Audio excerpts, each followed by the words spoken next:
Amanda, when it comes to getting in your car, for some, it's second nature to hop right in and just throw on your seatbelt. I know that's what I do, but not everyone thinks it's necessary.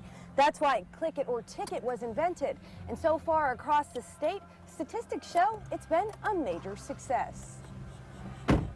And well, it is not becoming much of a little bit of a winter wonderland here. We stopped by, we're at the Charlotte station, where if we just walk out here in the parking lot, we are seeing thick packets of snow. I want to get down here and grab a good old handful for you guys of that glorious, that's the white stuff, y'all. We are getting a lot of snow now here in Charlotte. I'm going to show you a little bit of the conditions we're seeing downtown. The sidewalks are still pretty icy, as you can see. Someone just slipped right there. Amanda, I'm out here in Curie Beach, more specifically Fort Fisher, and as you can see, the winds are really starting to pick up. Amanda, the temporary safety zone will stretch along the Cape Fear River for about 26 miles, and as you can see here right behind me here at Carolina Beach State Park, this is the entry and exit way where a lot of boaters would typically come to fuel up. Based off the line that's going into the door, we're going to make it. Major, thank you so much. We'll be talking with you a little later in the show, too.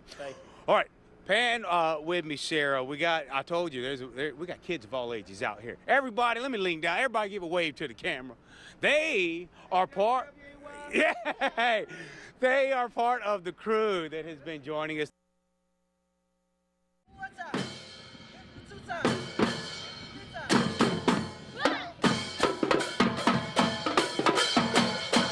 We started back around 2015 when we was at the Boys and Girls Club, and then we ended up starting our own team. At first it was just us three in the yard playing around.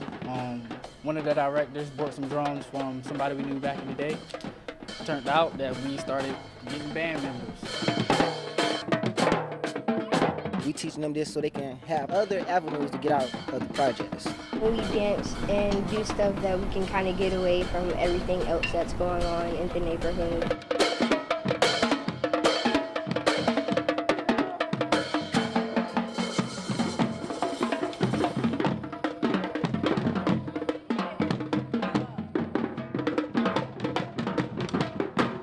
The stuff that we've been practicing, I've actually been able to catch along faster than others, and been able to perform with different drums.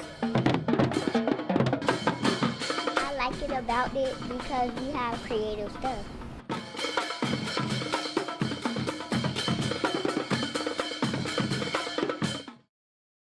Deep huddled in downtown Wilmington, the Burnett Eaton Museum is filled with memories. And you found this picture in everyone's home. Inside, Isla Speller surrounded by souvenirs, mementos, and newspaper clippings of the past, reflecting the moment in history that changed everything. Martin King slain by a sniper. Especially right here in the port city. It was called the Holy Uprising, not only in Wilmington, but in other states as well. It was a very sad morning.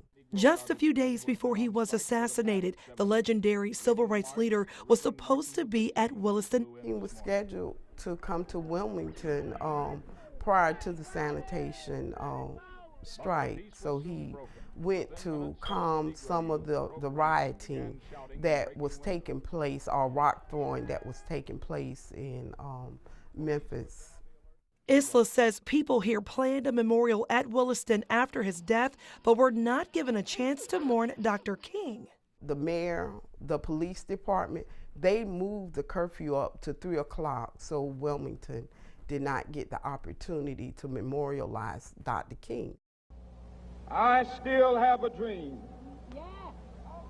It is a dream deeply rooted in the American dream. But Dr. King's dream lives on. 50 years later, we honor the civil rights legend who fought for racial equality and justice on the anniversary of his death.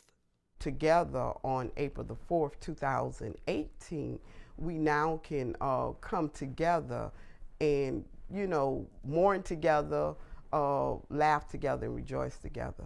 Now, 50 years later, Dr. King is getting the honor and respect he deserves, and many across the country remembering the man, the father, husband, reverend, and civil rights activist, a man whose work continues on through those who remember above all his sacrifice.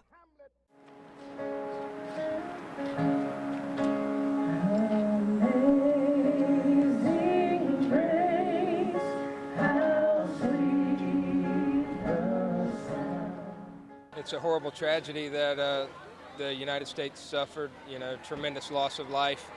And, 15 years later, you still want to honor and remember those that were lost and the emergency service workers that sacrificed their lives that day. My husband, Paul, he lost his cousin in 9/11. And over time, my mother-in-law had acquired that particular picture, and she made copies for all the family members to remember that we had lost a family member in 9/11. So my husband and I felt we wanted to gift of that picture to the fire department in remembrance of all those who have lost their life on 9/11. To the first responders, to the men and women that are out there today, I want you to know that they're no different than those people that walked up those towers. Every single day of my life, I watch firefighters risk their lives, save people in this community. For all the first responders that weren't able to be here today, we just want you to know that we love you and we're praying for you. Families can they go on edge sometimes every time we go to work because what we do is dangerous, but we just want to thank the community, and we ask the community to never stop showing your support for what we do, our pledge is that we will do everything we can to serve. There ain't no doubt.